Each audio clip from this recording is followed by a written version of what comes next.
Half-Life is one of the most iconic franchises in gaming history, shaping the first-person shooter genre with its immersive storytelling and groundbreaking engine. I'm sure you're pretty familiar with the story. However, while fans were eagerly waiting for the sequel, Valve released a game that would now be considered an often forgotten piece of history. That game is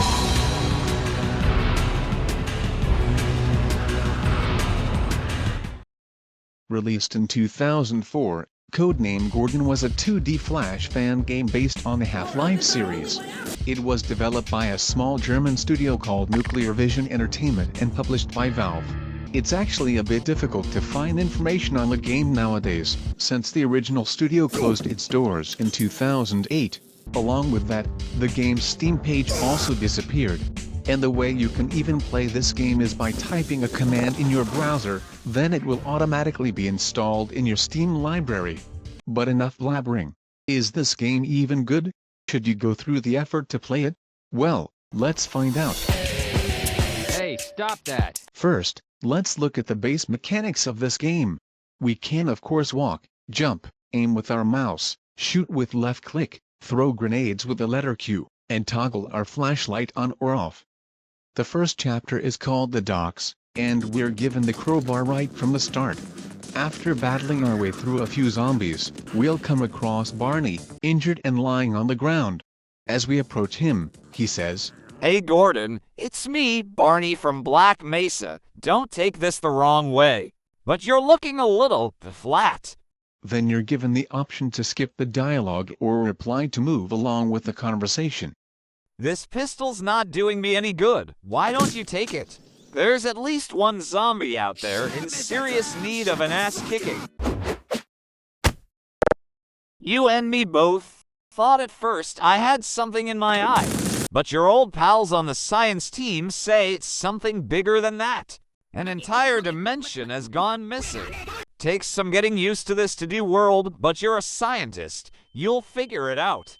The jump module in your suit ought to let you leap over a lot of hazards without getting hurt. Good luck out there, Gordon. Remember Black Mesa. Don't take any wooden head crabs.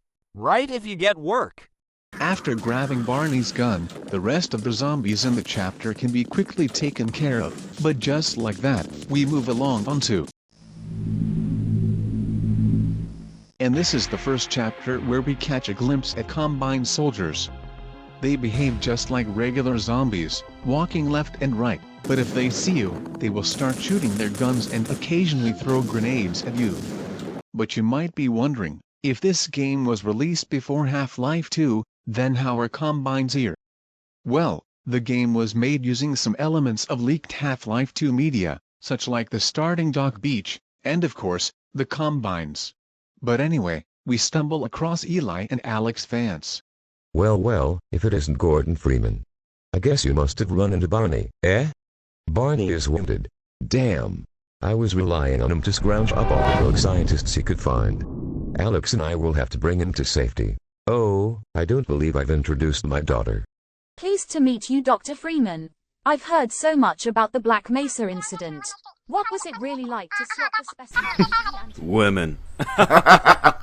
Alex is coming with me. I'll need her help carrying Barry to a health charger. By the way, I recommend you make use of the suit and health chargers yourself. Just stand in front of them and press the E key. That's E as in energy, or emergency medical. Here, we picked up some of their fallen weapons. Take this gun. Also, keep your eyes open for your old mentor, Dr. Kleiner. He's developed a gravity gun to help combat this dimensional menace. Last I heard, he was hightailing it to the sewers. No thanks, we'll take care of Barney. You push on to City 17, that seems to be the center of the disturbance. There are rumors of a stranger with even fewer dimensions than the rest of the city. Take the coast highway, that's the scenic route. You can borrow our car. I left the keys in the ignition. And off we go. The gun we picked up is the SMG. It's basically just the normal pistol but shoots faster. We kill some more Combines, and then we enter a dark room, filled with man-hacks. They move left and right, and you can't kill them, but you can hit them with the crowbar to make them turn around. And just like in Half-Life 2, they are insanely annoying, especially in this dark room where they are first introduced. You don't know you can't kill them, it's only explained to you after you've reached the sewers to talk to Kleiner. Speaking of which, we then open a giant door and jump down into the sewers, where we meet the man of the hour. And he basically gives us the gravity gun or something and talks about how it shouldn't be called the gravity gun but the 0-point energy field manipulator. I didn't really listen to the conversation. Then we kill a bunch of more combines and move along onto. Cool, more combines. But I probably should explain how the gravity gun works since it's pretty cool. You can pick up and throw objects. Some of them, like explosive barrels, will explode on impact. But pretty much all of them insta-kill every enemy in the game, which is pretty good. But you can also pick up and throw manhacks, which makes this weapon one of the best in the whole game. You can catch a manhack and throw it one at a combine and it will kill him.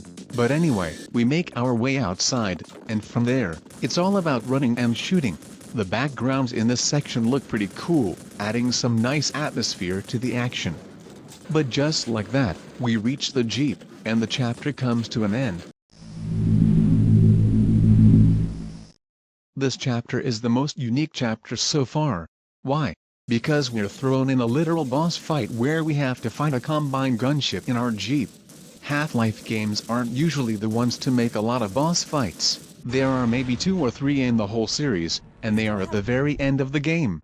So seeing something like this in the middle of the game was a neat refresher, and the actual fight isn't that hard.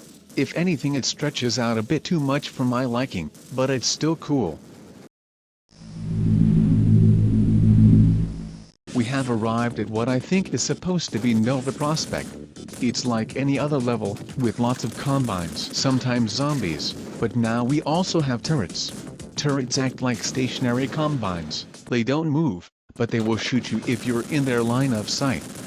You can knock them over to kill them, just like Half-Life 2. There's also this cool zoomed out stealth section, where we don't have to be spotted by the lights, which I failed. But now, we move on to the final chapter of the game. We've reached our final destination, City 17. It's your usual Codename Gordon level, but at the end, we meet the G-Man. I'm sorry, but this is not the G-Man. No wonder this company closed it down. Look what they did to him. But anyway, we go to talk to him and he says, Dr. Freeman, I suppose you expect me to say this as a surprise. Unfortunately for both of us, nothing could be further from the truth. The science team would like to lay the blame for this whole business at my feet. But while it's true that I have a penchant for dimensional manipulation, in this case I am but a lowly pawn in a shady game being played by sinister powers, which means the game is chess. Otherwise I would be a lowly checker. If you wish to see your precious third dimension again, Dr. Freeman, then there is only one course open to you. I'll bet you'd like me to tell you what that is, wouldn't you? No, I am not the boss of you. The boss of you lies waiting just ahead.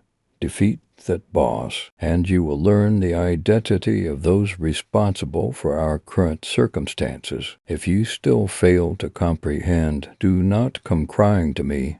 That's what forums are for. It's time to choose, Dr. Freeman. Actually, I'm joking.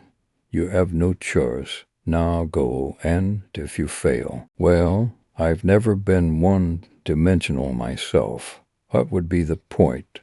After that, we fight the final boss, a Strider. His fight is pretty easy. He just follows you and shoots you with his gun, and all you have to do is shoot him back. If you get low on health, there are these crates that spawn an endless amount of health packs, ammunition and batteries. And after we kill the Strider, a portal opens in the bottom middle. But you can't go through it. You actually have to fall down these pits.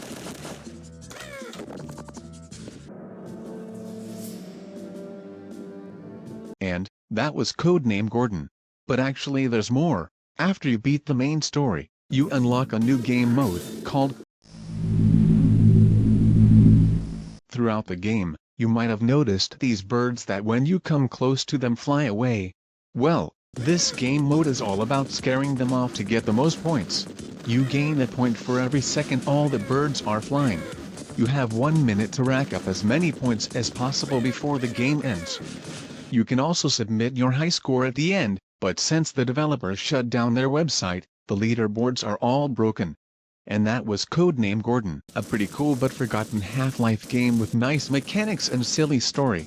The game takes about 40 minutes to complete, so if you're ever bored and want to try something new, you should play it. You can also skip every single level in the game just by going forward if you want.